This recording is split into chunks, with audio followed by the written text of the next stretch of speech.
The city lights sparkled through the tall glass windows, but inside the penthouse, everything felt cold. Lila stood near the window, her reflection staring back at her, a woman who had given everything for love. Ethan, her husband, adjusted his tie and looked at her with a strange mix of pity and pride. "Lila," he said calmly, "you'll never survive without me. You don't know how the world works. You'll fall apart the moment I walk out that door." His words cut through her heart like glass. She wanted to speak, to beg him to stay, but something inside her had already shattered. She watched as he picked up his suitcase, his expensive cologne filling the air one last time. He didn't even glance back. The sound of the door closing echoed louder than any argument they'd ever had. Lila stood there, frozen, feeling the silence press down on her. All the gold and marble around her suddenly looked empty. The woman who once felt safe in love now felt invisible. A tear slipped down her cheek, but she quickly wiped it away. "Maybe he's right," she whispered to herself. "Maybe I can't live without him." But as she turned toward the window again, the city lights shimmered like tiny stars, whispering something different, a challenge, a promise. Her hands clenched into fists. "No," she whispered firmly this time. "He thinks I'll fall apart, but I'll build something so strong, he'll wish he never let me go." Outside, the night was endless, and so was the fire just beginning to burn inside her. The next morning, Lila woke up in silence. The bed felt too big, the sheets too cold. The penthouse that once felt like a dream now looked like a museum of memories she wanted to forget. By afternoon, she packed her things, a few dresses, a laptop, some old photos. That was all she owned. Everything else had Ethan's name on it. When the elevator doors closed behind her, she didn't just leave the apartment. She left her old life. Her new world was small, a single-room apartment on the edge of the city, with peeling walls and a window that barely opened. The air smelled of rain and cheap paint, but it was hers. Days turned into weeks. Lila searched for jobs, but no one wanted to hire someone with no experience. The world that once opened its doors for Mrs. Ethan Hale now turned away from Lila Hale. She tried waitressing, but got fired after a week. She tried selling jewelry online, but no one bought anything. Her phone stopped ringing. The friends who used to call her for brunch disappeared. She realized they were never her friends. They were his. Bills piled up. Sometimes she skipped dinner to save money. Sometimes she cried herself to sleep. But every morning, she forced herself to stand in front of the mirror and whisper, "Keep going." One rainy night, she sat by the window, watching cars pass by like moving stars. She thought about calling Ethan, just to hear a familiar voice. Her fingers hovered over his number, but she stopped.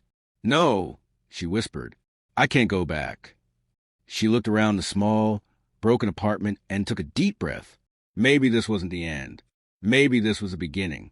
Her eyes landed on her sketchbook, something she hadn't touched in years. It was filled with designs she once dreamed of creating, back when she still believed in herself. For the first time in months, a small spark lit up inside her. She reached for a pencil and drew a line, shaky, but hers. And just like that, Lila decided. If she had to start from nothing, she would build everything. The next morning, sunlight poured through the cracked window and fell across Lila's sketchbook. The pages were filled with forgotten dreams, dresses, handbags, and designs she'd drawn years ago, back when she believed she could create something beautiful. She ran her fingers over the pencil marks, smiling faintly. "I used to love this," she whispered. "Why did I ever stop?" Maybe because Ethan never took it seriously. He'd laughed once, saying, "Designing? That's just a hobby, Lila. Leave the real business to people who understand money." But now, with nothing left to lose, she decided to prove him wrong. Lila began sketching again, her hands trembling at first, then moving faster as confidence returned. She lost track of time, drawing until her fingers smudged the pages. Her small apartment became her studio, messy but alive. One evening, she took a leap and posted her designs online. No followers, no fancy photography, just her work. Days passed without a single response. But on the fifth day, a message arrived. It was from a local boutique owner. "Your designs are unique. Would you like to collaborate?" Lila's heart raced. She said yes immediately. Their first meeting was awkward. Lila had no business plan, no idea how pricing worked, but her passion spoke louder than her inexperience. The boutique owner, a kind woman named Maya, saw something special in her. "Don't stop," Maya told her. "You have a gift. You just need to believe in it." Those words stayed with Lila. She began working harder, sketching by day, sewing by night. Her small apartment buzzed with energy, hope, and the hum of her old sewing machine. One morning, when the first customer bought a piece she designed, Lila cried, not from sadness, but from pride. It wasn't about the money. It was about the fact that she had created something on her own. The spark had turned into a flame, and she wasn't about to let it die again. The weeks that followed were the hardest and the most powerful days of Lila's life. Her apartment had turned into a whirlwind of fabric, sketches, thread, and coffee cups. She barely slept. Some nights, she worked until the sun came up, her eyes heavy but her heart on fire. Every piece she created felt like a tiny piece of herself being stitched back together. Her collaboration with Maya's boutique began small, just 3 dresses in a corner rack. The first week, not a single one sold. The second week, one woman tried a dress on, smiled in the mirror, and bought it. That single sale gave Lila more joy than all the diamonds Ethan ever gifted her. Still, the path wasn't easy. The money she made barely covered rent and supplies. Some nights, she doubted herself again. What if Ethan was right? What if she wasn't strong enough to make it? But every time those thoughts crept in, she remembered the night he left, his cold voice, his cruel smirk. And she'd whispered to herself, "Not this time." One day, a local fashion blogger walked into Maya's boutique. She noticed Lila's designs and posted about them online. Within a week, Lila's small Instagram page gained hundreds of followers. Orders started trickling in, then flooding. Lila began hiring 2 local women to help her. Together, they worked in her tiny apartment, laughing, sharing stories, and building something beautiful. She named her brand Relila, meaning reborn. As her confidence grew, so did her business. She learned about fabrics, suppliers, marketing, and even accounting, all from scratch. She failed many times. Wrong orders, late deliveries, harsh reviews. Each mistake stung, but it also taught her. Months later, she moved her workspace into a small studio downtown. It wasn't fancy, but it had big windows and sunlight, and it was hers. On the first day in her new studio, she stood in the center of the room, closed her eyes, and smiled. This is what freedom feels like. Her designs began appearing in local magazines. Invitations to small fashion shows arrived. At one event, a reporter asked her, "How did you start?" Lila smiled softly. "With nothing but a broken heart and a sewing machine," she replied. The audience laughed gently, touched by her honesty. Months turned into a year. Real Lila became a name people knew, not just for fashion, but for strength. Lila's design symbolized resilience. Her story inspired women who had once felt powerless. Ethan's world, meanwhile, was changing too. His company was losing contracts. Rumors of his arrogance spread in business circles. He was still rich, but the glow around his name had dimmed. One evening, as Lila closed her studio, she received a message from a major fashion investor. They wanted to meet her to discuss a partnership. Her hands trembled as she read the email. She looked around the studio, at the dresses, the lights, the colors. Every inch of that space told the story of her strength. The girl who once cried in a cold, empty apartment was gone. In her place stood a woman who had built an empire from pain, faith, and fierce determination. Lila smiled, whispering to herself, "He said I'd fall apart." Instead, I rose higher than he ever imagined. The city lights outside seemed to sparkle brighter that night, as if they were cheering for her rise. A year later, Lila stood before the mirror, smoothing down the elegant black gown she designed herself. The fabric shimmered under the soft light, simple yet powerful, just like her. Tonight, she was attending the Women in Business Gala, an event she had only ever dreamed of when she first started. Her company, Relila, was now a rising name in the fashion world. Magazines called her the woman who stitched success from heartbreak. But for Lila, it wasn't about fame, it was about freedom. When she arrived at the grand ballroom, cameras flashed, and people turned to greet her. She smiled politely, walking with quiet confidence. The chandelier sparkled above her, but nothing in the room shined brighter than her calm grace. Then, suddenly, her breath caught. Across the room, standing near the bar, was Ethan. He looked almost the same, polished suit, expensive watch, but there was something different about him now. The arrogance in his eyes had been replaced with something softer. Regret, maybe. Their eyes met. For a moment, time stopped. The man who once told her she'd fall apart without him was now staring at a woman he could barely recognize. Before she could turn away, the event host approached her. "Miss Hale, we're so honored to have you here. Everyone's talking about real Lila. You're truly an inspiration." Ethan froze at the sound of her name. The host continued, smiling proudly.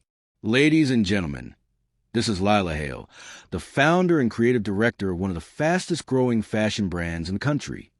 Applause filled the room. Cameras flashed.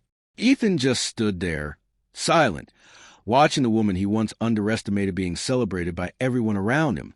Lila thanked the host gracefully and excused herself, her heart steady. She felt no anger, no bitterness, only peace. As she turned her head slightly, she caught Ethan's gaze once more. This time, her smile was calm, unshaken. For the first time, she saw the truth in his eyes. He didn't just lose her love. He lost his chance to ever stand beside her again. The turning point had arrived, and this time, she was the one walking away. The gala was coming to an end. Soft music filled the room as guests chatted and laughed under golden lights.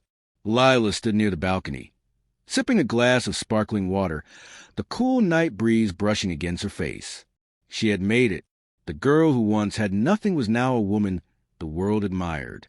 Then she heard a familiar voice behind her. "Lila." She turned slowly. Ethan stood there, looking uncertain for the first time in his life. His confident smile was gone. His eyes searched hers, filled with regret and something else, disbelief. "You look incredible," he said quietly. "It's been a long time." Lila nodded politely. "It has." He took a step closer. "I've seen your work everywhere. Real Lila, right? You've really made something amazing." He gave a small, nervous laugh. "I always knew you had potential." Lila's lips curved into a calm smile. "No, Ethan, you didn't. If you had, you never would have left." He flinched slightly, then sighed. "I made mistakes, Lila. I was proud, stupid, maybe. I thought you needed me. But now I see I was the one who needed you." For a moment, silence hung between them. The city lights sparkled below, just like the night he walked away. Lila looked at him, not with hate, but with peace. She had already won long before this moment. "I should thank you," she said softly. "When you left, you broke me. But in that silence, I found my strength. I learned to stand, to build, to believe in myself. You thought I'd fall apart, Ethan, but you were wrong." Her voice was steady, her eyes glowing with quiet fire. "You see, the girl you abandoned became the woman you can't afford." Ethan's face fell. He opened his mouth to speak, but no words came out. Lila turned toward the balcony view, the city lights reflecting in her eyes. "Goodbye, Ethan," she said gently, not as a goodbye of pain, but of closure. And as she walked away, her heels clicking softly against the marble floor, Ethan realized she wasn't the same woman he left. She was something far greater, untouchable. A few weeks later, Lila stood on a stage, facing a sea of faces. The bright lights above her didn't blind her anymore. They felt warm, welcoming, like the sunrise after a long night. The event was the Women in Leadership Summit, and Lila had been invited as a keynote speaker. As she looked around, she saw hundreds of women, young, old, dreamers, fighters, waiting to hear her story. She took a deep breath and began. "There was a time," she said softly, "when I thought my life was over. I lost everything: love, comfort, identity. I was told I couldn't survive on my own." The audience listened in silence. "But when you have nothing left," she continued, "you find what truly matters: yourself. I learned that strength isn't something someone gives you. It's something you build piece by piece from your pain. Her voice grew stronger. The world told me I couldn't rise. So I did, not for revenge, not to prove anyone wrong, but to prove myself right. A wave of applause filled the hall, but she wasn't finished yet. Lila smiled, her eyes shining. And to the one who once said I'd fall apart without him, she paused, her tone turning calm and powerful. Thank you, because the girl you abandoned became the woman you can't afford. The audience rose to their feet, clapping, cheering, some even wiping tears. Cameras flashed, but Lila stood still, her heart light and full. For the first time in her life, she didn't need validation, money, or love from anyone. She had built herself, and that was her greatest victory. That night, after the event, Lila returned home, not to a penthouse, but to a beautiful apartment filled with warm plants and quiet music. Every piece of furniture, every design on the wall, was chosen by her. She walked to the balcony, a cup of tea in her hand, and gazed at the city skyline. The same city that once made her feel small, now glittered like it was bowing to her strength. The cool wind brushed her hair, carrying whispers of the past, pain, loss, love, and victory. Lila smiled softly, her reflection in the glass no longer a fragile girl, but a woman who had rebuilt herself from dust and dreams. She whispered to the stars, I made it! And somewhere in that endless city, the echoes of her triumph shimmered. The girl he abandoned had truly become the woman he could never afford.